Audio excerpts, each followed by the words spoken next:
जय हिंद दोस्तों। एसकेस learning platform SLP में आपका एक बार फिर से स्वागत है। आज हम बात करने वाले हैं कि 2019-20 का भी जो रिसेंटली एग्जाम हुआ था उसमें कैंडिडेट से क्या क्या ब्लंडर किए। ब्लंडर मतलब भारी मिस्टेक, बड़ी मिस्टेक क्या की उन्होंने और उसको कैसे अवॉइड किया जा सकता था। और ये जानना क्यों ज़रूरी है, क्योंकि आपने जितनी मर्जी तैयारी की हो, जितना मर्जी अच्छी तरह से फॉर्मेट किए हो, जितने अच्छी तरीके से क्वेश्चन किए हो, अगर एग्ज़ाम में आप कुछ स्ट्रैटेजी या कुछ बातों का ध्यान नहीं रखेंगे तो वहाँ पे आपके लिए मुश्किल हो सकता है और ये एग्ज़ाम को इवन ये भी हो सकता है कि आपका रिटर्न भी ना हो। ठीक है, रिटर्न यानी रिटर्न एग्जाम का जो रिजल्ट आता है वो भी आप क्लियर ना कर पाएँ। तो बहुत ज़रूरी है कि आप तैयारी करें, लेकिन तैयारी के साथ-साथ एक स्ट्रेटेजाइज़ भी करें कि वहाँ पे कितने क्वेश्चन अटेम्प्ट करने, कैसे अटेम्प्ट करने, क्या-क्या मिस्टेक हो सकती है और उसको कैसे अवॉइड करना है। तो आज हम इसी के बारे में चर्चा करने वाले हैं और ये मेरे को लगता है कि ये बाकी और चीज़ों से इस पे ध्यान देना बहुत ज़्यादा ज़रूरी है।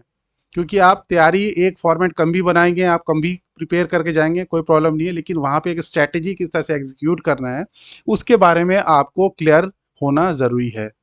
तो ये ब्लंडर्स के बारे में हम बाद में बात करेंगे, उससे पहले जनरल जो चीज़ें हैं, जनरल इंस्ट्रक्शन जो है वो मैं बता देता हूँ कि नोटिंग ड्राफ्टिंग से रिलेटेड क्या है। तो ये पेपर 3 के बारे में थोड़ी बात करेंगे और थोड़ी बात हम पेपर 1-2 के बारे में भी, स्ट्रेटजी के बारे में बात करेंगे। तो जनरल इंस्ट्रक्शन एक बार देख लेते हैं कि हमें क्या करना चाहिए। तो जनरल इंस्ट्रक्शन में सबसे पहली चीज़ जो हमेशा मैं कहता हूँ कि आप इधर उधर से कोई भी फॉर्मेट की प्रैक्टिस करने की या किसी भी क्वेश्चन को आप कहीं से भी उठा के प्रैक्टिस करेंगे तो उससे कोई फ़ायदा नहीं होने वाला है। बेसिकली आपको फ़ायदा किससे होगा? फ़ायदा उससे होगा जब आप प्रीवियस ईयर क्वेश्चन पेपर्स को प्रैक्टिस करेंगे। ठीक है, प्रीवियस ईयर क्वेश्चन प्रैक्टिस करने से क्या होगा? प्रीवियस ईयर के क्वेश्चन आपने प्रैक्टिस किए तो आपको ये पता रहेगा कि ये क्वेश्चन इतने मार्क्स का आ सकता है, इसको इतने टाइम फ्रेम में किया जा सकता है और इसके ये चीज़ें जो है हमें ध्यान में रखने की ज़रूरत है। तो ये इसीलिए ज़रूरी है कि हम प्रीवियस ईयर के जो क्वेश्चन पेपर्स हैं उनकी ही प्रैक्टिस करें, सिर्फ उन्हीं की प्रैक्टिस ही सफिशिएंट है। उसके अलावा अगर आप कोई दूसरे क्वेश्चन प्रैक्टिस करेंगे, क्योंकि जिसने उसको फ्रेम किया है, किसी के भी क्वेश्चन आप उठा के प्रैक्टिस कर रहे हैं, उसने जो फ्रेम किया क्वेश्चन क्या वो एग्जाम के पैटर्न के अकॉर्डिंग है? अगर वो पैटर्न के अकॉर्डिंग नहीं है तो उसका कोई फ़ायदा नहीं है। तो इसलिए, और क्योंकि प्रीवियस ईयर क्वेश्चन पेपर जो है बहुत सारे अवेलेबल हैं और ईजिली अवेलेबल हैं, तो ऐसा कोई इशू नहीं है। तो मेरे हमेशा सजेशन रहता है आप सबके लिए कि आप previous year question paper C paper 3 के लिए, noting drafting and precis writing के लिए only and only previous year question paper ही प्रैक्टिस करें, उन्हीं के फॉर्मेट्स को प्रैक्टिस करें, उन्हीं क्वेश्चंस को प्रैक्टिस करें। तो सबसे पहले जनरल इंस्ट्रक्शन में आपको ये ध्यान में रखना है कि जो प्रैक्टिस करनी है वो प्रीवियस ईयर क्वेश्चन पेपर से ही करनी है। दूसरा, go through the sample answer sheet. कई कैंडिडेट्स को यही नहीं पता कि वहाँ पे हमें क्वेश्चन पेपर किस तरीके का मिलता है, वहाँ पे हमें क्या करना होता है। तो ये जो सबसे बड़ी जो मिस्टेक करते हैं वो ये करते हैं। और मैंने कई बार, मैंने जो स्टार्टिंग में जब नोटिंग ड्राफ्टिंग स्टार्ट किया था, फर्स्ट सेशन ऑलमोस्ट 15 अगस्त के आसपास, तो वहाँ पे सबसे पहले यही बताया था कि इस तरीके का सैंपल आता है, इसमें आपको ऐसे करना होता है, ऐसे करना होता है। तो सारी स्ट्रैटेजी बताई थी, लेकिन मैं फिर रिपीट कर रहा हूँ क्योंकि मिस्टेक अभी भी कैंडिडेट्स कर रहे हैं। तो एक बार मैं दोबारा से बता देता हूँ कि सैंपल आंसर शीट वहाँ पे कैसे मिलेगी आपको और क्या क्या बातें आपको ध्यान में रखनी है। तो वहाँ पे जो आपको, ये देखिए यूपीएससी की साइट पे 2016-17 का जो SOLDC एग्ज़ाम हुआ था उसका सैंपल यहाँ पे दिया हुआ है, वो वहाँ से आप डाउनलोड करके ले सकते हैं। अदरवाइज़ मैं इसको शेयर भी कर दूंगा, ये वीडियो के एंड में आपको एक लिंक मैं दे दूंगा डिस्क्रिप्शन में और वहाँ से आप इसको डाउनलोड भी कर सकते हैं। मैं जो ये हमारा ये डिस्कस कर रहे हैं, ये इंस्ट्रक्शन, ये क्या क्या चीज़ें बातें आपको ध्यान में रखनी, इसका ये पूरा PDF ये भी आपको शेयर कर दूंगा। इसके अलावा ये जो सैंपल है इसको मैं दोबारा से शेयर कर दूंगा ताकि आप देख सकें, समझ सकें और हो सके तो आप इसको प्रैक्टिस भी कर लें। प्रैक्टिस क्यों कर लें? क्योंकि 2016-17 का प्रीवियस ईयर क्वेश्चन पेपर है, इसके अंदर स्पेस भी दिया हुआ है कहाँ पे कैसे कैसे करना है। तो अगर आपके पास टाइम हो तो आप इसको प्रैक्टिस भी कर लें, यानी इसी को क्वेश्चन पेपर समझकर आप इसको, 3 घंटे का पेपर है, आप अगर इसको आपने पहले से प्रैक्टिस किया है तो आप इसको 2 घंटे में, 2.5 घंटे में, जितने भी टाइम में करना चाहें उतने में कर लें। नहीं तो इससे क्या होगा, आपको प्रैक्टिस करने से क्या होगा कि वहाँ पे आपको आइडिया रहेगा कि ये मिस्टेक मैं कर रहा था और ये मिस्टेक मुझे अवॉइड करनी है। और प्रैक्टिस नहीं किया तो हो सकता है कि जो मिस्टेक आप यहाँ पे करके आपको सुधार सकते थे, उसको आपको सुधारने का मौका एग्ज़ाम में दोबारा ना मिले, क्योंकि एग्ज़ाम में आपने कर दिया तो वो तो वन टेक है। उसके बाद आपको दोबारा रीटेक अगले ही एग्ज़ाम में मिलेगा, जिससे हो सकता है कि आपके 2-3 साल के इंक्रीमेंट का लॉस हो जाए। और इनफैक्ट उसका क्युमुलेटिव लॉस है जो बहुत ज़्यादा हो सकता है आपके लिए। ठीक है, तो ज़्यादा बात ना करते हुए हम सबसे पहले देख लेते हैं कि ये सैंपल पेपर जो सैंपल दिया हुआ है पेपर का 3 का वो किस तरीके का है। इससे पहले ये एक बात मैं बता दूं कि ये सैंपल पेपर ये तो होगा ही होगा जिसके अंदर क्या होगा, आपके क्वेश्चन लिखे होंगे। जैसे कि ये देख सकते हैं फर्स्ट क्वेश्चन है, पहले हिंदी में लिखा होता है, फिर उसके बाद वो इंग्लिश में लिखा होता है, और ये प्रीसीज राइटिंग के लिए स्पेशली जो है इस तरीके के बॉक्सेस दिए होते हैं। तो बॉक्सेस देख लीजिए, ये आपका बॉक्सेस है। यहाँ पे do not right on this margin लिखा हुआ है, तो जो टाइटल लिखेंगे आप इस प्रीसीज राइटिंग का वो भी टाइटल भी यहाँ पे लिखिए। ये फर्स्ट जो 10 का बॉक्सेस बना हुआ है, 5 ये इसमें आप अपना टाइटल लिखिए, और फिर इसके नीचे जो है आप इसके अंदर अपना प्रीसीज का जो भी शॉर्टर वर्जन लिखा हुआ 1/3 में वो आप लिख सकते हैं। तो ये जो टाइटल होता है जनरली उसके वर्ड जो है काउंट नहीं किए जाते हैं, और बाकी 10-20 जो वर्ड्स हैं वो ऊपर नीचे वो चलते हैं, तो उतना जो है हार्ड एंड फास्ट नहीं होता कि एग्जैक्ट होना चाहिए। ठीक है, तो मैं ये बता रहा था कि इस तरीके से आपका सैंपल जो है होता है इसके अंदर, यानी इसी बुकलेट के अंदर ही आपको स्पेस दिया होगा इस तरह से बॉक्सेस प्रीसीज राइटिंग के लिए स्पेशल ये बॉक्सेस वाला शीट बना होता है, और यहाँ पे आपको लिखना होता है, एक बॉक्स में एक वर्ड लिखना होता है। ठीक है, तो ये आपको ध्यान में रखना है। इसके अलावा एक बात जो और ध्यान में रखनी है कि ये तो आपका पूरा इस तरीके से क्वेश्चन, फिर उसके नीचे आंसर का स्पेस इस तरीके से होगा ही होगा। उसके अलावा आपके पास एक क्वेश्चन पेपर इसके साथ नीचे अटैच होता है, यानी ये तो आपका इस तरीके से स्पेस वाला दिया हुआ ये तो आपका होगा ही। ये देख रहे हैं कि आपने पहले प्रीसीज राइटिंग था, फिर इसका बॉक्सेस वाला स्पेस दिया हुआ था, फिर यहाँ पे क्वेश्चन 2 आपका डाटा एनालिसिस है, और इसके नीचे भी स्पेस दिया हुआ है, ये देखिए स्पेस दिया हुआ है। ठीक है, 3-4 पेज यहाँ पे छोड़े हुए हैं, फिर एक और क्वेश्चन आया, फिर उसके नीचे स्पेस दिया हुआ है। तो इस तरीके से आपको ये बुकलेट तो होगा ही, इसके साथ अटैच क्वेश्चन पेपर भी होगा, यानी यही 16-17 का क्वेश्चन पेपर जो इस तरीके से जिसके अंदर क्वेश्चन क्वेश्चन ही होंगे, ये भी अटैच होगा। अब इसको क्या करना होता है, इसको आपको डिटैच करके यानी निकाल के अपने साथ ले जाना होता है। तो ले जाने आपको ले जाना है तो इसका क्या फ़ायदा और क्या पर्पज़ हो सकता है। सपोज़ आप प्रीसीज राइटिंग कर रहे हैं, जैसे कि आपका ये प्रीसीज राइटिंग का क्वेश्चन है, आप इस प्रीसीज राइटिंग को जो जिनको नहीं पता होता है कि ये बुकलेट आपको, तो एक बुकलेट होती है, दूसरा एक क्वेश्चन पेपर आपको अपने साथ ले जाने के लिए अवेलेबल होता है, आप इसको अपने साथ ले जा सकते हैं। वो क्या करते हैं बच्चे कि ये सपोज़ ये आपका सैम्पल पेपर या बुकलेट है, तो बुकलेट में यहाँ पे ये क्वेश्चन था प्रीसीज राइटिंग का, यहाँ पे मान लो सपोज उन्होंने क्या किया, जो बुकलेट है इसी में अंडरलाइन कर रहे हैं, अंडरलाइन कर रहे हैं, फिर पेज पलट के वो क्या करेंगे यहाँ पे लिखेंगे इसमें जो बॉक्सेस में। तो आप क्या कर रहे हैं, एक तरीके से टाइम अपना वेस्ट कर रहे हैं। अगर उसकी बजाय आप अपना जो बुकलेट आपने डिटैच किया उसको अपने सामने ऊपर आगे रख लीजिए, यहाँ पे जो भी अंडरलाइन कर इसको आप यूज़ करिए, इसको अंडरलाइन जो भी किया था इसको डायरेक्ट आगे रखा और उसको अपना जो है प्रीसीज का 1/3 में बना के सामने रख लिया। पेज पलटने से इस बुकलेट के अंदर ही पीछे देखने से और फिर यहाँ पे लिखने से, पीछे देखने से फिर लिखने से क्या होगा, सारा टाइम आपका वेस्ट चला जाएगा। और अगर इस प्रोसेस के अंदर आपने 10 मिनट भी वेस्ट कर दिए तो इसका मतलब इससे बड़ा ब्लंडर कुछ नहीं है।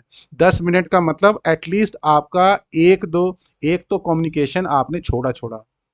ठीक है, 15 मार्क्स का 10 मिनट का जाने का मतलब कि एक कम्युनिकेशन जो 15 मार्क्स का होता है उसको लिखने के लिए आपके पास 12-13 मिनट होते हैं, 12-13 मिनट में वो कंप्लीट कर सकते हैं। तो वो 12-13 मिनट आपके कम पड़ गए, यानी आपने एक क्वेश्चन छोड़ दिया। अगर आपकी स्पीड बहुत ज़्यादा अच्छी नहीं है तो आपका एक क्वेश्चन तो डेफिनेटली छूटेगा ही छूटेगा। तो इसके लिए हमें क्या करना पड़ेगा, हमें क्या करना है, जैसे ही हमारे पास बुकलेट आई उसमें से हमने क्या किया, बुकलेट अलग कर दी और अपना जो आंसर क्वेश्चन पेपर के लिए हमें ले जाने के लिए क्वेश्चन पेपर मिला हुआ है उसको अलग कर लिया। क्वेश्चन पेपर के अंदर ये जो आपका क्वेश्चन पेपर है इसके अंदर आप अंडरलाइन करो, और यहाँ से देखकर अपनी ये जो बुकलेट है उसके अंदर शॉर्ट फॉर्म उसका लिखो या 1/3 लिखो, टाइटल लिखो, सब कुछ लिखो, यानी इसको देखकर काम करो। क्योंकि दूसरी बुकलेट को जो आपका क्वेश्चन पेपर है जो आप साथ ले आ सकते हैं उसको सामने रखकर देख के करना आसान होता है, आपका उतना टाइम वेस्ट नहीं होगा जितना पीछे पेज पलट पलट के देखने से होगा।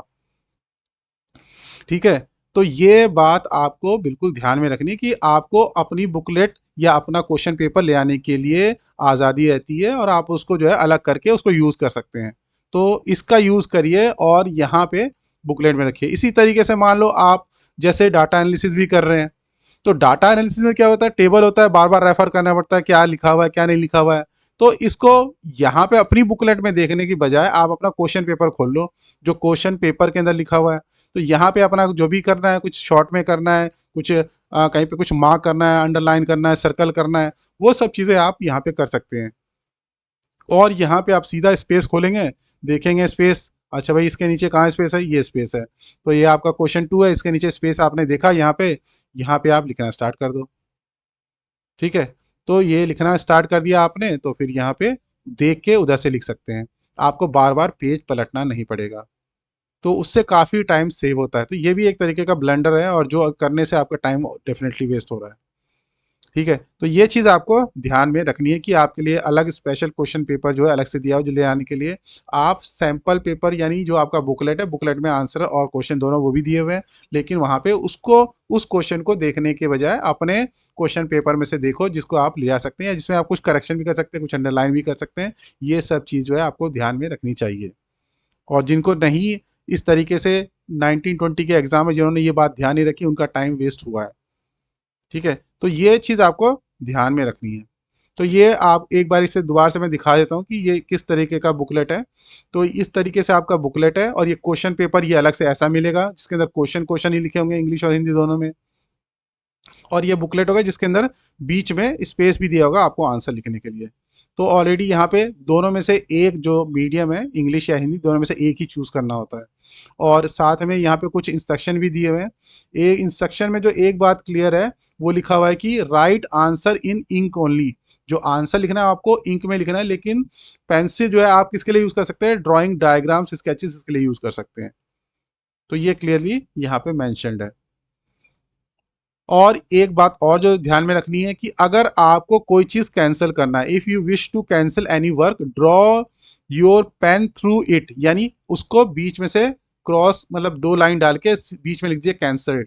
पूरा एक एक काटने की जरूरत नहीं है, 2 लाइन डाला, बीच में कैंसिल लिख दिया। तो ये इंस्ट्रक्शन आप जो है कैंसल्ड अक्रॉस करके आप इस तरीके से उसको कैंसिल कर सकते हैं। ठीक है, या आप सीधा एक सिंगल भी डाल देंगे तो वो भी कैंसिल माना जाएगा, 2 डाल दो, उससे कोई ज़्यादा इशू नहीं है। तो ये बातें आपको ध्यान में रखनी है। तो इस तरीके से आपका क्वेश्चन होगा, और वहां पे नीचे स्पेस दिया होगा, उसी स्पेस में लिखना है। ठीक है, तो ये बुकलेट एक बार आप आराम से देख लेना है इसको, कि किस तरीके से दिया हुआ है, किस तरह से करना है। और दोबारा से एक बार मैं फिर दोबारा से बोल रहा हूँ कि एडवाइस करूंगा कि आप इस बुकलेट के अंदर प्रैक्टिस भी कर लो। एक बारी 3 घंटे निकाल कर किसी भी दिन आप प्रैक्टिस कर लो। अभी है आपके पास 2-3 दिन है, तो उसके अंदर आप ये कर सकते हैं। अगर आपके पास टाइम हो तो जरूर कर लें इसको। उससे क्या होगा, आपको एग्जाम का एक मॉक टेस्ट जो है इस तरीके का हो जाएगा। ठीक है, तो ये इस तरीके से आपका दिया, देखा स्पेस दिया हुआ है नीचे, आप देख सकते हैं इसके अंदर नीचे स्पेस है।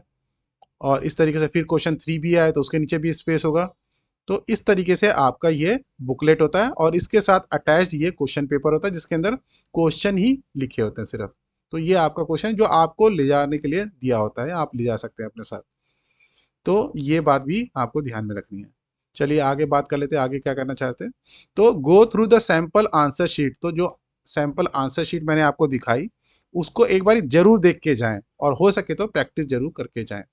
तो 2 बातें मोटी मोटी मैंने बता दी कि आपको जो प्रैक्टिस करनी चाहिए वो हमेशा प्रीवियस ईयर पेपर से करनी चाहिए, और दूसरा जो सैंपल है आंसर शीट का, वो ज़रूर देख लेना चाहिए। और उसके साथ साथ जब आपकी बुकलेट डिटैच करके अपने साथ ले जाने के लिए दी हुई है, तो उसका इस्तेमाल करो।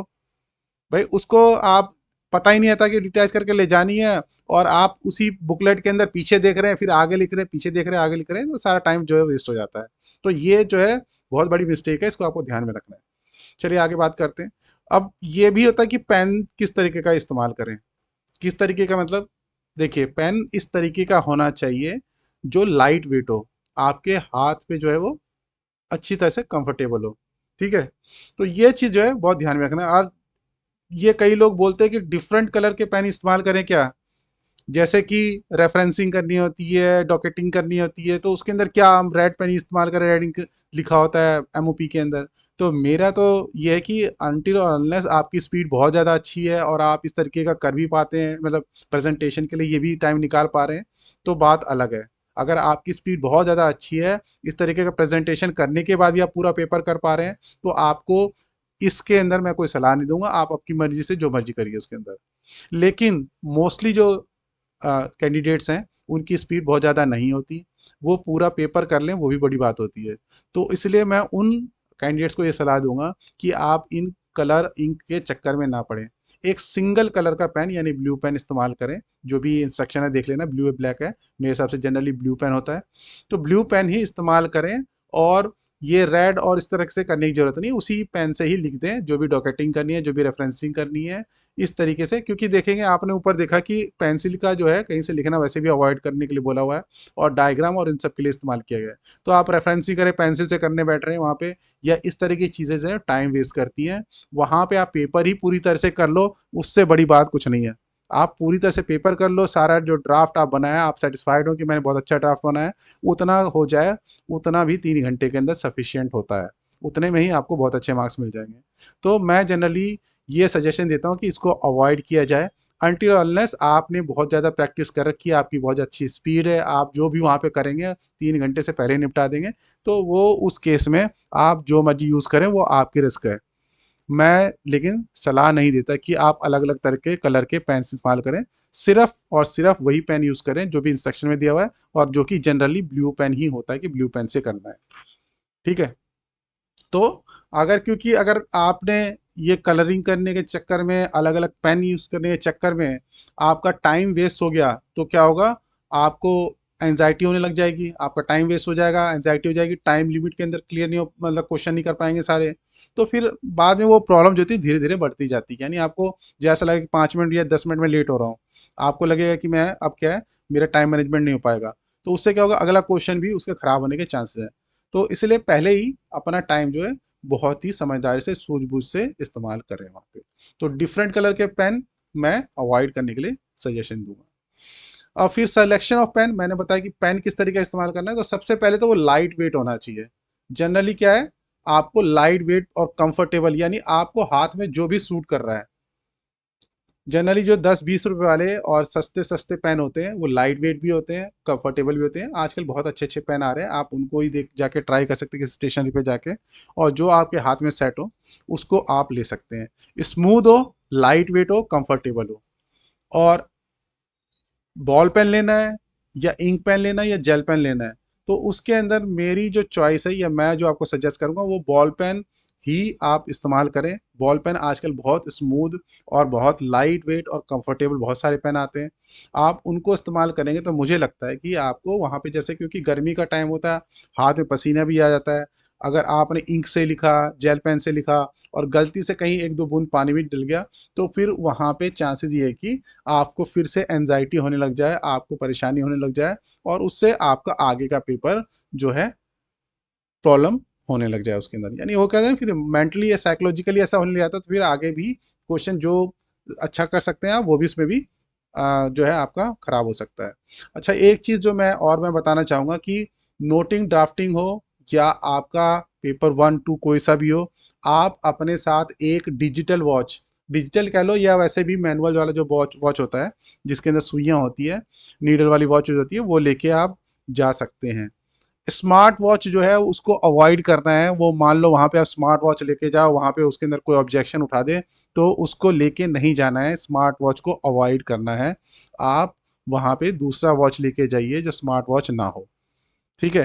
तो डिजिटल वॉच भी आती है जो सिंपल जैसे बच्चों वाली होती है, और या तो आप दूसरा जो नीडल वाली वॉच होती है, रिस्ट वॉच जिसको कहते हैं, वो आप लेके जा सकते हैं। और डेली लेके जाइए जिस दिन भी आपका एग्जाम है, यानी फर्स्ट डे भी और सेकंड डे भी। इसको नोट कर लें, मैंने यहाँ पे कहीं पे इंस्ट्रक्शन में नहीं लिखा, लेकिन आपको ये जरूर रख लेना है। और ये जितने भी इंस्ट्रक्शन है मैं इसकी कॉपी शेयर कर दूंगा आपके साथ, पीडीएफ की शेयर कर दूंगा, आपको ये प्रिंट लेके अपने पास रख लें, ताकि कोई भी चीज़ आप वहाँ पे एग्जाम में जब जाएं तो इसमें से कोई भी मिस्टेक जो है वहाँ पे दोहराएं नहीं, या कोई भी मिस्टेक करें ना।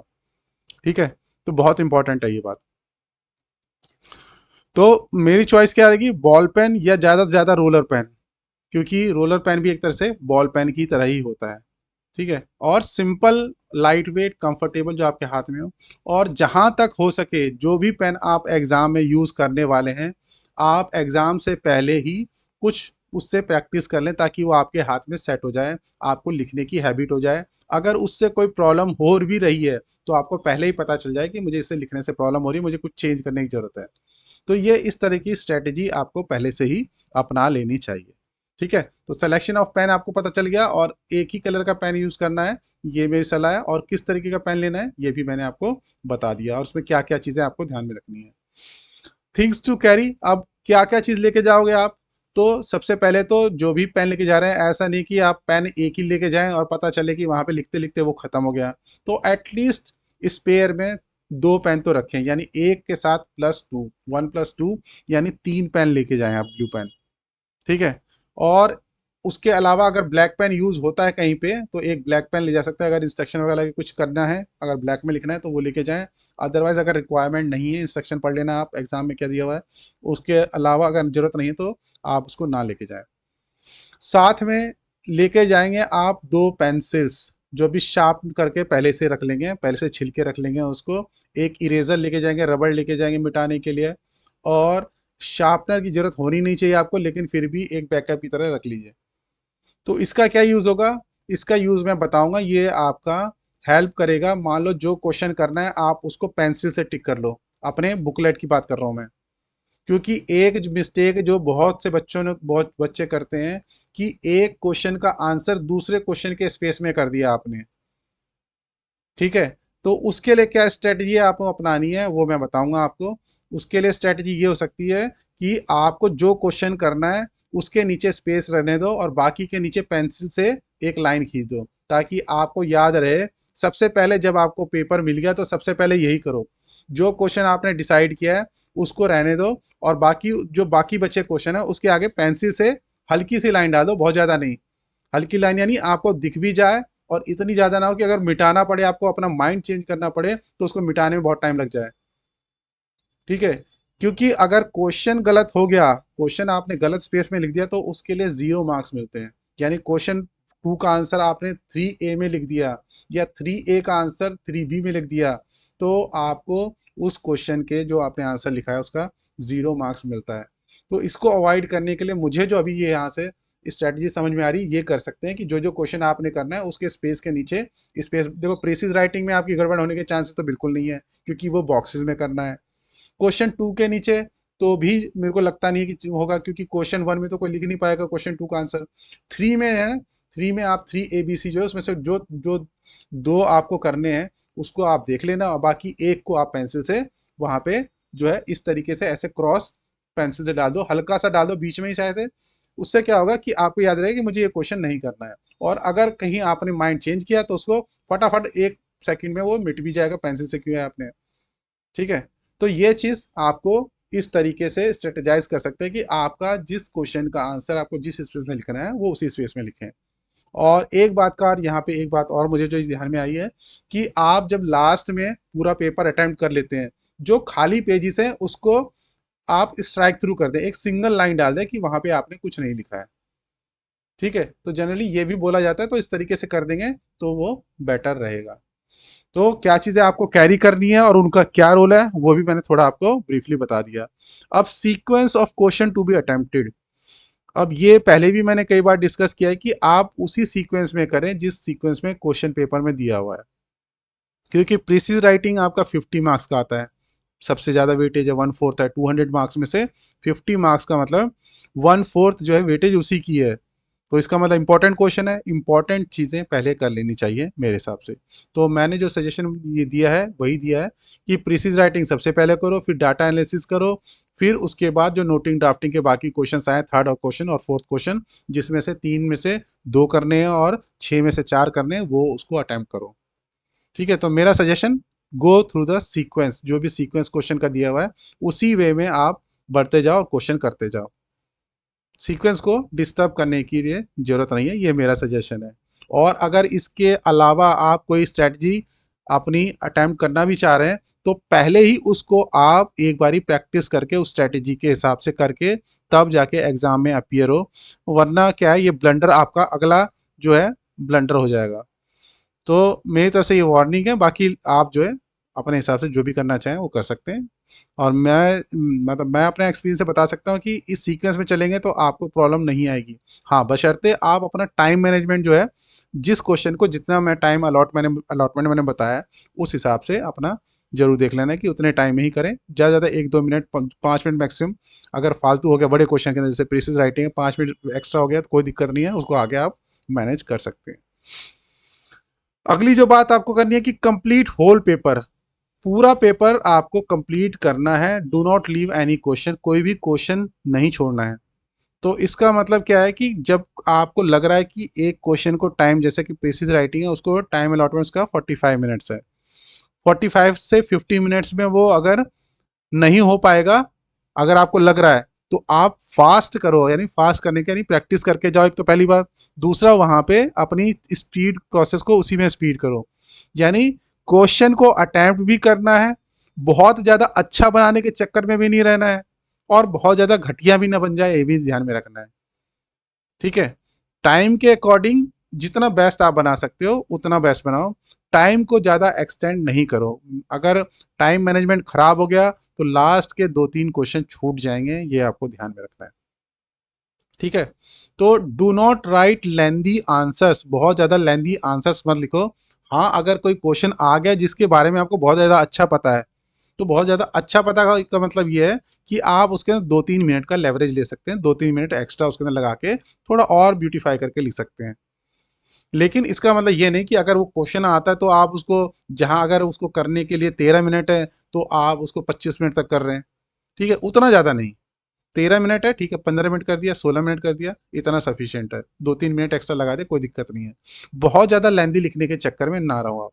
ठीक है, अगर ये आपको लग रहा है कि नहीं मुझे क्वेश्चन ही गिने चुने करने हैं, बाकी मुझे आते ही नहीं बिल्कुल, तो उसके लिए फिर कोई यहाँ पे ये इसके बारे में नहीं चर्चा हो सकती है। ठीक है, पेपर पूरा कंप्लीट करना आपका एम होना चाहिए, इतनी तैयारी आपकी होनी चाहिए। तो टाइम लिमिट तो वो तो मैंडेटरी है कि टाइम लिमिट में आपको ध्यान रखना है। फ्लेक्सिबिलिटी ऑफ टाइम मैनेजमेंट, तो फ्लेक्सिबिलिटी ऑफ टाइम मैनेजमेंट कहाँ पे हो सकता है? 2 क्वेश्चन में हो सकता है। जैसे मान लो एक क्वेश्चन है, आपको बहुत कम आप कंटेंट उस पता है उसके बारे में, एक क्वेश्चन है जिसके बारे में आपको बहुत अच्छा कंटेंट पता है। दोनों क्वेश्चन को करने के लिए मान लो सपोज कर लेते हैं कि 15-15 मिनट्स हैं। तो आप क्या कर सकते हो कि जो क्वेश्चन आपको बहुत अच्छी तरह से पता है उसके अंदर आपने 15 की जगह 20 मिनट्स लगा दिए, और जिसके अंदर कम पता है आपने उसको कम लिखा और 10 मिनट में खत्म कर दिया। ठीक है, ये चीज हो सकती है। ओवरऑल आपका टाइम मैनेजमेंट उतना ही रहा, यानी दोनों क्वेश्चन को करने के लिए 30 मिनट्स थे, तो 30 मिनट में ही कर दिया आपने। लेकिन क्या हुआ, जिस क्वेश्चन के बारे में ज्यादा पता था आपने उसके अंदर टाइम लगा के उसको ज्यादा अच्छी तरीके से कर दिया, और जो कम पता था उसके अंदर ऑब्वियसली आपको लिखने के लिए कुछ नहीं था, तो आपने उसको 10 मिनट में खत्म कर दिया। तो इस तरीके से 2 क्वेश्चन को मिला के उनके बीच का टाइम मैनेजमेंट और फ्लेक्सिबिलिटी जो है क्वेश्चन को लिखने के लिए, ये हो सकती है। लेकिन ओवरऑल जो है, ऐसा नहीं कि हर क्वेश्चन के अंदर आप टाइम बढ़ाते जाएं, इस तरीके से नहीं हो सकता। तो ये इस तरह की कभी कभार क्या क्वेश्चन में इस तरह का सिचुएशन, जो प्रैक्टिकल सिचुएशन अराइज हो जाता है कि आपको एक क्वेश्चन के बारे में कंटेंट भी बहुत ज़्यादा दिया होता है, या आपको बहुत ज़्यादा पता होता है क्योंकि आपके डोमेन का क्वेश्चन है या आपके मिनिस्ट्री का क्वेश्चन है, तो आपको पता है। तो वहाँ पे, लेकिन ऐसा कि नहीं कि अगर आपको क्वेश्चन पता है तो आप उसको बहुत ज़्यादा बढ़ाने लिखने लग जाए वहाँ पे। तो ये चीज़ भी ध्यान में रखना है कि कहीं ना कहीं टाइम मैनेजमेंट को भी माइंड में रखना है। ज़्यादा अच्छा पता है तो थोड़ा उसमें टाइम लगा दिया, कम पता है तो थोड़ा उसको शॉर्ट कर दिया। ठीक है, इस तरीके से फ्लेक्सिबिलिटी लेकर आप कर सकते हैं। जैसे कि हम अपने पहले स्कूल टाइम्स में भी करते थे, जो क्वेश्चन ज़्यादा अच्छी तरह से पता होता था उसको पहले कर लेते थे, और जिसमें के बारे में कम पता होता था तो उसको हम क्या करते थे, लेकिन छोड़ते नहीं थे, लेकिन उसको कम वर्ड्स में लिख देते थे। तो ये इस तरह की चीज़ें भी हम यहाँ पे अप्लाई कर सकते हैं। Do not focus on writing a perfect answer, देखिए परफेक्ट आंसर किसी चीज़ का कुछ भी नहीं होता। जहाँ पे आप नोटिंग ड्राफ्टिंग या सब्जेक्टिव चीज़ें हैं, वहाँ पे कोई भी परफेक्ट आंसर होता ही नहीं है। सिर्फ क्या होता है, टाइम के अकॉर्डिंग देखा जाता है कितना बेस्ट आप बना सकते हो। तो उस टाइम फ्रेम के अंदर आपको क्या करना है, जितनी इन्फॉर्मेशन आपको पता है, जितनी इन्फॉर्मेशन क्वेश्चन में दी गई है, और जितना टाइम लिमिट है और जितना मार्क्स है, उसके अकॉर्डिंग जितना बेस्ट आप लिख सकते हो वो लिखना है। यानी टाइम भी ध्यान में रखना है आपको, मार्क्स भी ध्यान में रखना है, कंटेंट कितना दिया हुआ है और आपको कितना पता है, ये सब चीज़ों का आपको ध्यान में रख के क्वेश्चन करना है। ठीक है, और एक जो किसी भी राइटिंग के पेपर के लिए सबसे बड़ी बात होती है कि आपको ये माइंडसेट बना के जाना था कि मुझे लिखना है, क्वेश्चन में जो भी दिया हुआ है उसके अकॉर्डिंग उसको अटेम्प्ट करना है। ये पहला माइंडसेट होना चाहिए। आपको थोड़ा आता है तो भी अटेम्प्ट करना है, बहुत ज़्यादा आता है तो भी अटेम्प्ट करना है, थोड़ा आता है तो भी टाइम लिमिट का ध्यान में रखना है, बहुत ज़्यादा आता है तो भी टाइम लिमिट का ध्यान में रखना है। तो ये सब चीज़ें जो है बहुत इंपॉर्टेंट है। फॉर्मेट एंड कंटेंट, देखिए फॉर्मेट भी इंपॉर्टेंट होता है, कंटेंट भी इंपॉर्टेंट होता है। जब आप नोटिंग ड्राफ्टिंग का करते हैं क्वेश्चन, या आपने नोटिंग भी की, तो सब चीज़ें इंपॉर्टेंट होती है। फॉर्मेट भी इंपॉर्टेंट होता है और आप क्या कंटेंट लिख रहे हैं, दोनों ही इक्वली इंपॉर्टेंट होते हैं। तो आपको दोनों ही ध्यान में रखना है। ऐसा नहीं कि कुछ कुछ जो होते हैं कि सोचते हैं कि मैं सिर्फ फॉर्मेट बना के आ जाऊंगा तो उसी से मार्क्स मिल जाएंगे। फॉर्मेट से भी मार्क्स मिलते हैं, साथ में कंटेंट लिखने से भी मार्क्स मिलते हैं। सिर्फ फॉर्मेट से भी मार्क्स नहीं मिलते, सिर्फ कंटेंट से ही मार्क्स नहीं मिलते।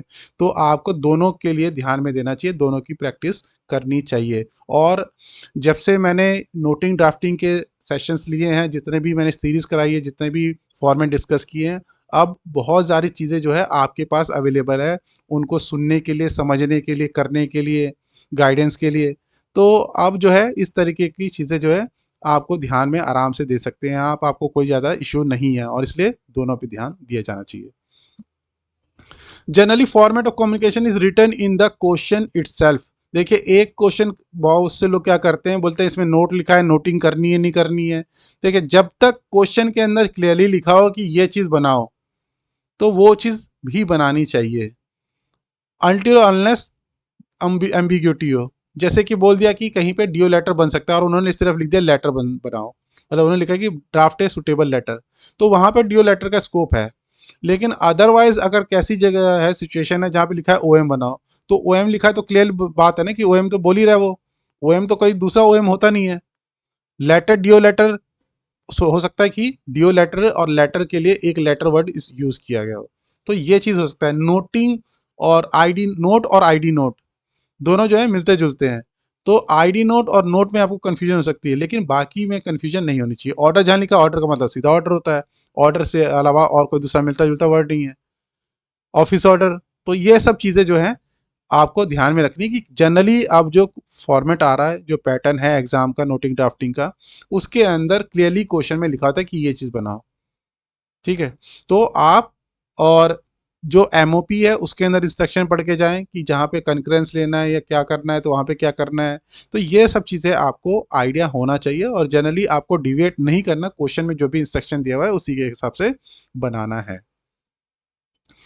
इन द लास्ट आवर, जब आपके 2 घंटे, 3 घंटे में से 2 घंटे जो आपके बीत चुके हैं, आपका आखिरी घंटा बचा है और आपको लग रहा है कि टाइम कम है और मुझे काम ज़्यादा करना है, अगर ऐसा हुआ, अगर आपका टाइम मैनेजमेंट हो रहा है, चल रहा है, तो बहुत अच्छी बात है, ठीक है। तो आपको क्या कोशिश करनी चाहिए कि आप सारे क्वेश्चन जो बाकी बचे हैं उसको अटेम्प्ट करने की कोशिश करो। थोड़ा कंटेंट की क्वालिटी कंप्रोमाइज़ हो रही है तो कोई इशू नहीं है, यानी पूरे पूरे क्वेश्चन अटेम्प्ट करो, शॉर्ट में जो भी बातें कहने के लिए बोली गई है शॉर्ट में लिख के आप पूरा उसको निपटाओ। वैसे तो आपको कोशिश करनी है कि आपका टाइम जो है वो उसी टाइम के मैनेजमेंट के अकॉर्डिंग चले, लेकिन फिर भी अगर आपका लास्ट आवर के अंदर, थर्ड जो तीसरा घंटा होगा पेपर का, उसके अंदर आप उतने क्वेश्चन नहीं कर पाए या उतना टाइम मैनेजमेंट नहीं कर पाए, तब भी कोशिश करो कि आप शॉर्ट शॉर्ट में सारे क्वेश्चन को अटेम्प्ट करके पूरा पेपर करके आओ। तो वो बहुत ज़रूरी है, ठीक है। यानी छोड़ना नहीं है, हमेशा स्ट्रेटजी ये रखनी है कि पूरा पेपर आप कंप्लीट करके आओ। ये टाइम मैनेजमेंट के टिप्स मैं ऑलरेडी अपनी स्ट्रेटजी में बता चुका हूँ, लेकिन फिर भी एक बार और दोबारा बता देता हूँ कि आपका 200 मार्क्स का ये जो है मैक्सिमम मार्क्स है, क्वेश्चन पेपर 200 मार्क्स का है, 3 घंटे आपको दिए जाते हैं, उसके अकॉर्डिंग 180 मिनट के अंदर आपको 200 मार्क्स करने हैं। तो 1 मार्क के लिए आपके पास 0.9 मिनट्स है। तो प्रीसिज राइटिंग को आपको 45 मिनट्स में करना होता है, डाटा एनालिसिस को आपको 36 मिनट में करना होता है, नोटिंग ड्राफ्टिंग जो 25 मार्क्स का आता है उसको 22 मिनट में करना होता है, और इस तरीके से जो 15 मार्क्स का आता है उसको 13 मिनट में करना होता है, ठीक है। तो ये आपका एक टाइम लिमिट है, बाकी वो मैंने बता दिया कि 2-3 मिनट ऊपर नीचे किसी एक क्वेश्चन में ज़्यादा सीधा से आता है तो आप उसको कर सकते हैं, और जिसपे कम आता है उसको 10 मिनट में ख़त्म कर दो। तो इस तरीके से आपस में जो है इनका मिला के आप टोटल टाइम एक जैसा रख सकते हो। तो ये आपका हो गया। इसके बाद चलिए इसके क्वेश्चन पेपर 1-2 के बारे में बात कर ले, फिर लास्ट में हम बात करें कि ब्लंडर जो क्या किया था, जो 19-20 का भी SOLDC का एग्जाम होता है, ब्लंडर किया गया था, उसको कैसे आपको अवॉइड करना है उसके बारे में कुछ टिप्स दे दूंगा मैं आपको। तो ये पेपर 1-2 के लिए बात कर देते हैं। पेपर 1-2 में 120 क्वेश्चन होते हैं, 150 मार्क्स का होता है वो। तो इसका मतलब एक क्वेश्चन के मार्क्स कितना है, वो 1.25 मार्क्स है। और अगर हम कुछ मिस्टेक कर देते हैं, गलत कर देते हैं कोई आंसर, तो उसके लिए 1/3 जो है नेगेटिव मार्किंग होती है। तो ये है। तो हम मैंने कुछ बताया कि अगर देखते हैं कि किस तरीके से अगर इतने क्वेश्चन अटेम्प्ट करें हम, उसमें से इतने करेक्ट हो जाए, इतने इनकरेक्ट हो जाए, तो नेट स्कोर कितना आता है, उसके बारे में मैंने कुछ रफ आइडिया एनालिसिस किया है। देखिए, अगर आप 120 क्वेश्चन में से 110 क्वेश्चन अटेम्प्ट करते हैं सीधा सीधा आपने 10 क्वेश्चन छोड़ दिया, 10 क्वेश्चन आपने आउटस्ट्रेट आपने छोड़ दिया, उनको कोई जरूरत नहीं है आपको टच भी करने के लिए। तो और आपने क्या किया, उसमें से 100 क्वेश्चन करेक्ट है, 110 आपने अटेम्प्ट किए, 100 उसमें से करेक्ट है, 10 आपके गलत हो गए। अगर इतने आप कर लेते तो आपका जो नेट स्कोर होगा वो 120 आ जाएगा। 120 जो है कितने में से, टोटल 150 में से, वो तो बहुत ज़्यादा है। तो ये इक्का दुक्का यानी एक ही दो के किसी के जनरली आते, जिनकी बहुत अच्छी तैयारी होती है किसी एक पेपर में। अगर आपने 110 अटेम्प्ट किए और उसमें से 20 भी गलत हो गए आपके, तब आपके 104 मार्क्स आ सकते हैं, क्योंकि ये नेगेटिव मार्किंग हो जाएगी। ये नेगेटिव मार्किंग जो है, 90 आपने अटेम्प्ट किए, करेक्ट है आपके, तो 1.25 के हिसाब से आपको इतने मार्क्स मिल गए इसके। नेगेटिव मार्किंग 20 के लिए 1/3 हो गया, तो आपने 1/3 जो है इसमें से डिडक्ट कर दिया, और इसमें से आपको ये 104 आ जाएगा। अगर लास्ट जो हम ये समझ लें कि अगर आप 100 क्वेश्चन भी अटेम्प्ट कर रहे हैं, 20 क्वेश्चन आपने आउटराइट छोड़ दिए, यानी पूरी तरह से छोड़ दिया, कुछ भी नहीं किया, और 20 आपके गलत भी हो गए, उसके बावजूद आपका 91.67 जो है मार्क्स आ सकता है। तो एक चीज़ तो आपको ध्यान में रखना है कि हमेशा वहाँ पे पूरे पेपर के सारे क्वेश्चन अटेम्प्ट करने की ज़रूरत नहीं होती है, ये चीज़ समझनी है आपको। उतने क्वेश्चन करो जितना आप थोड़ा उनके बारे में जानते हो, या आपने कुछ थोड़ा बहुत पढ़ा है। तो अगर आपके तीनों पेपर के अंदर, आप जैसे फर्स्ट पेपर के अंदर आपके 90 आ गए, ये जो मिनिमम बता रहा हूँ कि आपने 120 में से क्या किया, 20 छोड़ दिया आपने और 20 गलत हो गए, उसके बावजूद आपके 91.67 मार्क्स आ रहे हैं। अगर इसको राउंड ऑफ करके 90 भी मान लेते तो पेपर 1 में 90, पेपर 2 में 90 और पेपर 3 में 100, ये बहुत ज़्यादा स्कोर नहीं है, और अपार का 90 मिला के 370 हो जाते हैं। और इतने में आपका आराम से क्लियर कट ऑफ हो जाना चाहिए, जब आपके वैकेंसी बहुत कम हो तब भी। ठीक है, तो ये चीज़ जो है, ये स्ट्रेटजी आप ध्यान में रखें कि आपको पूरा पेपर करने की ज़रूरत नहीं होती है, जितना हो सके, जितना आपको पता हो उतने के हिसाब से करो। यहाँ पे सीधा सीधा आप 40 क्वेश्चन छोड़ भी देते हैं, तब भी आपके कंफर्टेबली आप क्लियर कर सकते हैं। ठीक है, तो इसलिए ये एक एनालिसिस करके मैं बताना ये चाह रहा था कि आपको पूरा पेपर 100% आना जरूरी नहीं है।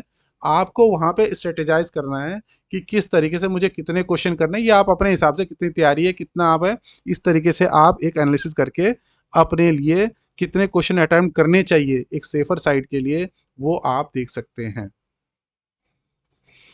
तो ये पेपर 1-2 के लिए मैं बता रहा हूँ कि आपको ये ध्यान में रखना है, you are not required to attempt all the question. ऊपर के एनालिसिस से मैं यही बताना चाह रहा था कि आपको सारे क्वेश्चन अटेम्प्ट नहीं करने होते हैं। आपको एक स्ट्रैटेजी बनाइए कि कितने अटेम्प्ट करोगे, कितना जब पता होगा स्ट्रैटेजी के हिसाब से चलोगे तो ज़्यादा बेटर रहेगा।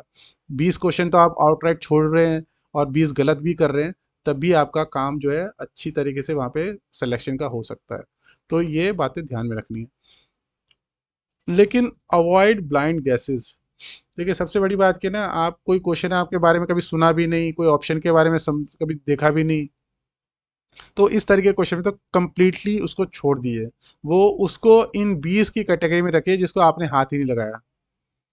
ठीक है, तो ब्लाइंड गेसेस जो आप बिल्कुल तुक्का मार रहे हो, वो तो करना ही नहीं है। अगर आपको किसी क्वेश्चन के बारे में 50-60% पता है, यानी ऑप्शन 4 दिए हैं, 4 में से 2-3 के बारे में पता है, 4 में से 2 के बारे में पता है, तब भी आप अटेम्प्ट कर सकते हैं। कम से कम आपको एक के बारे में तो क्लू होना ही चाहिए, एटलीस्ट आपको कुछ ना कुछ क्लू होना चाहिए। ठीक है, तो जब तक आपको कोई क्लू ना हो किसी ऑप्शन के बारे में या क्वेश्चन कभी के बारे में कि आपने कभी पढ़ा या नहीं पढ़ा है, तो आपको उसे अटेम्प्ट नहीं करना है। तो उसके लिए फर्स्ट पेपर के लिए तो यही ध्यान में रखना है। दूसरा एक बात और मैं बता देता हूँ कि आपका ये जो 120 क्वेश्चन आपको करने होते हैं, इसके लिए आपको कितना टाइम होता है, आपको 2 आवर्स दिए होते हैं। ठीक है, 2 आवर्स के अंदर 120 मिनट, यानी एक क्वेश्चन के लिए आपके पास 1 मिनट है, और क्वेश्चन भी कभी कभार बहुत लेंदी होते हैं। तो आप अगर जैसे 100 क्वेश्चन को ही करेंगे, तो एक तो आपको 20 क्वेश्चन जो आपको पढ़ने का टाइम है बहुत ज़्यादा, वो आपका बच जाएगा। ठीक है, ये भी बात जो है, इससे ये भी टाइम बचता है। तो अननेसेसरी के बहुत लेंदी क्वेश्चन जो आपको समझ नहीं आ रहे, एक बार आपने पढ़ा नहीं समझ आ रहा तो उसको छोड़ दीजिए, क्योंकि उसके बारे में आप टाइम वेस्ट करेंगे तो आपका बाकी क्वेश्चन पे भी इम्पैक्ट पड़ जाएगा जो आप करना चाहते हैं। एक चीज़ और भी होती है कि एग्जाम के अंदर कभी कभार जो सबसे मुश्किल क्वेश्चन है स्टार्टिंग में दे दी जाता है, बाद के क्वेश्चन आसान होते हैं। तो कभी कभार आप एग्जाम में अपीयर हुए, आपने पेपर खोला ही और आपको दिख गया कि क्वेश्चन पेपर जो है बहुत डिफिकल्ट है, आपको पसीने आ गए, आपको साइकोलॉजिकली ये लगा कि यार कितना डिफिकल्ट पेपर आ गया। आपने अगर 2-3 शीट और पलट के देख लिया तो हो सकता है आपको वो पेपर आसान लगने लग जाता। तो ये सब जो छोटी छोटी बातें साइकोलॉजिकल भी, ये भी आपको ध्यान में रखनी है कि आपको घबराना नहीं है। पेपर डिफिकल्ट भी आएगा तो सबके लिए डिफिकल्ट है, एक सिर्फ आपके लिए डिफिकल्ट नहीं है।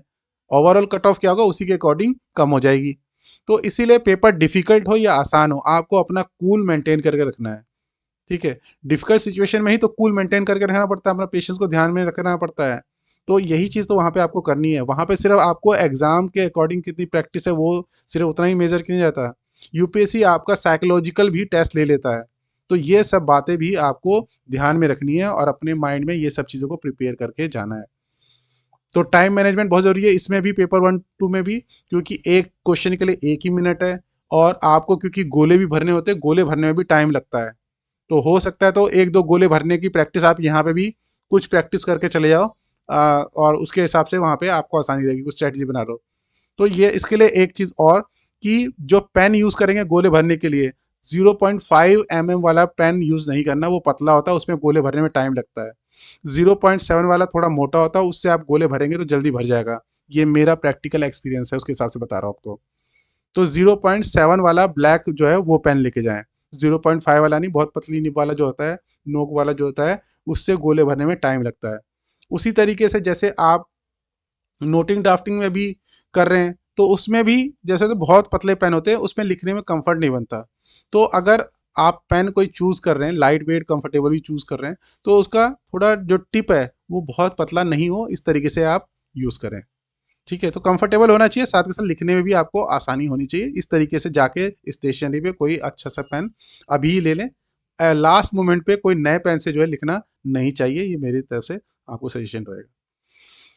तो कुल मिला के पेपर 1-3 में ही बात कर लिया। अब उन ब्लंडर्स की बात कर लेते हैं जो अभी रिसेंटली एग्जाम में कुछ बच्चों ने किया।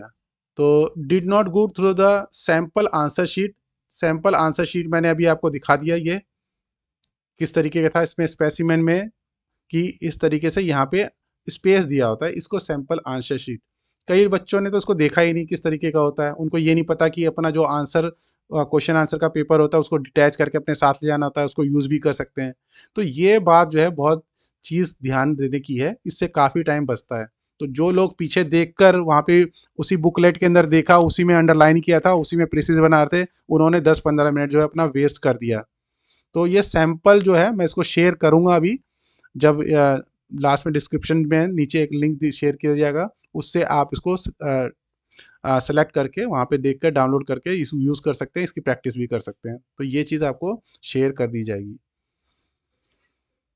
तो सैंपल आंसर शीट देखना, उसको प्रैक्टिस करना बहुत ज़रूरी है। उसको दूसरा डिटैच करना ज़रूरी है, जो आपके लिए कैंडिडेट्स के लिए क्वेश्चन पेपर दिए गए हैं, डिटैच करके आप उसको यूज़ किए करिए, उसी के अंदर अंडरलाइन करिए और अपने सामने रखिए और उससे आंसर अपना बनाइए। कोई क्वेश्चन आप कर रहे हैं, क्वेश्चन को सामने रखिए, उसका आंसर लिखने में आपको आसानी रहेगी। उसी में अंडरलाइन कर लिए क्वेश्चन पेपर अपने क्वेश्चन पेपर में, और देखा कि ये क्वेश्चन पेपर में ये क्वेश्चन है, क्वेश्चन में ये इन्फॉर्मेशन दिया है, तो अपने सामने इन्फॉर्मेशन रखेंगे तो उसका ड्राफ्ट बनाने में आपको आसानी रहेगी। तो अपने क्वेश्चन पेपर को जो आपको अपने लिए मिलता है उसको अपने सामने रखकर उसको यूज़ करके करें, ना कि पीछे पलट पलट के देखने से टाइम जिससे वेस्ट होता है। और एक जो बहुत बड़ी मिस्टेक क्या किया, प्रीसिज राइटिंग में हिंदी वाला पढ़ने लग गए, और हिंदी में अटैम्प्ट उन्हें इंग्लिश में करना था, हिंदी में पढ़ा, उसके हिंदी में जो लिमिट थी उसको देख लिया कि भाई हिंदी की लिमिट के अकॉर्डिंग बना दिया। जनरली हिंदी में जो क्वेश्चन लिखा होता है प्रीसिज राइटिंग में या किसी में भी, वो हिंदी की लिमिट, वर्ड्स की लिमिट अलग होती है और इंग्लिश की वर्ड्स की लिमिट अलग होती है। तो जब आप हिंदी में अटैम्प्ट कर रहे हैं तो हिंदी का वर्ड लिमिट देखिए, इंग्लिश में अटैम्प्ट कर रहे हैं तो इंग्लिश का वर्ड लिमिट देखिए। तो ऐसा ही जो है मिस्टेक अभी 19-20 के एग्ज़ाम में किया था। जो हिंदी का वर्ड लिमिट था वो अलग था, वो मेरे हिसाब से शायद 1200 वर्ड्स के अराउंड था, और जबकि इंग्लिश का जो वर्ड लिमिट था वो 900 समथिंग के अराउंड था। तो ये जो दोनों में चेंज आ गया, उसकी वजह से लोगों ने क्या किया, इंग्लिश में अटैम्प्ट किया, हिंदी का पढ़ लिया, इंग्लिश में अटैम्प्ट किया और उसके वर्ड लिमिट को बढ़ा दिया। तो ये इस तरीके से आपको ध्यान में रखना है, जो भी जिस मीडियम में आप अपने क्वेश्चन पेपर को अटैम्प्ट कर रहे हो, उसको उस लैंग्वेज के क्वेश्चन पेपर के अकॉर्डिंग अपना आंसर लिखिए, प्रेसिज राइटिंग में खासकर। तो ये मिस्टेक नहीं करना है। वर्ड लिमिट इंग्लिश के हिसाब से वर्ड लिमिट जो दिया गया उसके अकॉर्डिंग आपको उतने वर्ड में 1/3 में लिखना है। First made a draft of precis writing, कई बच्चों ने ये किया। पहले क्या किया, प्रीसिज राइटिंग करनी थी, प्रीसिज राइटिंग को करने के लिए प्रीसिज राइटिंग में देखा, ये क्वेश्चन में अंडरलाइन किया, फिर उसका एक ड्राफ्ट बनाया, रफ के अंदर कहीं दूसरे पेज के स्पेस में, मान लो ये क्वेश्चन करना था, कहीं चौथे क्वेश्चन में चला गया, लास्ट में कर दिया, वहाँ पे ड्राफ्ट बना दिया, वहाँ से पीछे पलट पलट के देख रहे हैं। उसके अंदर क्या हुआ, जो टाइम लिमिट 45 मिनट का था उसको करते करते 1 घंटा हो गया, यानी 15 मिनट ऊपर हो गया। और 15 मिनट जहाँ ऊपर हो गया उसके साथ अपने दिल की धड़कनें भी बढ़ गई, जो क्वेश्चन बाकी करने थे उसके अंदर भी एंजाइटी हो गई, स्ट्रेस हो गया, और लास्ट में जाते जाते 2-3 क्वेश्चन छूट गए। तो ये इस तरीके की चीज़ें जो है अवॉइड करिए। प्रीसिज राइटिंग में ड्राफ्ट नहीं बनाइए। मैंने प्रीसिज राइटिंग के 2 सैंपल शेयर किए हुए हैं, 2 वीडियो में डिस्कस किया हुआ है। 1920 का जो एग्ज़ाम का था वो भी डिस्कस किया हुआ है, उसको भी देख लीजिए, किस तरीके से स्ट्रेटजी बताई है मैंने। उसी तरीके से क्वेश्चन में ही देखिए, जो मेन मेन चीज़ें हैं उसको देख लिया आपने। जहाँ पे स्ट्राइक थ्रू करना है, जो अननेसेसरी चीज़ें उसको स्ट्राइक थ्रू कर लिया। बहुत ज़्यादा नहीं कि अपनी लैंग्वेज में ही करना है। जो पैराग्राफ में अगर ठीक दिया हुआ है उस सेंटेंस को एज इट इज़ यूज़ कर सकते हैं, जहाँ पे अपनी लैंग्वेज में लिखने की ज़रूरत है वहाँ पे लिख सकते हैं। देखिए 45 मिनट में आपको ये काम करना है, तो 45 मिनट की अपनी लिमिटेशंस हैं। 45 मिनट में आप क्या करेंगे, वहाँ पे देख के उस टाइम के अकॉर्डिंग ही देखेंगे कि आप कितना कर पा रहे हैं, कितना करना चाहिए। तो पैराग्राफ में जितनी रिक्वायरमेंट है, सारे सेंटेंस को अपने वर्ड में लिखने की ज़रूरत नहीं है। जहाँ पे सिर्फ बहुत ज़्यादा लेंथी दिया हुआ है, बहुत ज़्यादा वर्ड्स जो है अननेसेसरी के यूज़ किए हुए हैं, उसी को चेंज करना है। बाकी एज इट इज़ आप लिख सकते हैं। तो ये सब चीज़ें जो है, जो मैंने एग्जांपल बताया उसके अकॉर्डिंग वहाँ पे आप वीडियो देखकर प्रीसिज राइटिंग को किस तरह से अटेम्प्ट किया जाना चाहिए वो देख लो। ड्राफ्ट तो बिल्कुल नहीं बनाना। ड्राफ्ट बनाएंगे तो ये गारंटेड बता सकता हूँ आपका पेपर छूटने वाला है, और इससे आपके बाकी परफॉर्मेंस पे भी या बाकी स्कोरिंग पे भी, रैंक पे भी असर पड़ने वाला है। Forgot to write precis title, title ही नहीं लिखा। अगली जो मिस्टेक क्या की थी उन्होंने, टाइटल को लिखा ही नहीं। टाइटल लिखने में तो ज़रूरी होता है प्रीसिज राइटिंग में, उसके भी अपनी वेटेज होती है, उसके भी अपने मार्क्स होते हैं। तो जब आप प्रीसिज राइटिंग कर रहे हैं तो उसका लास्ट में टाइटल लिखना ज़रूरी है।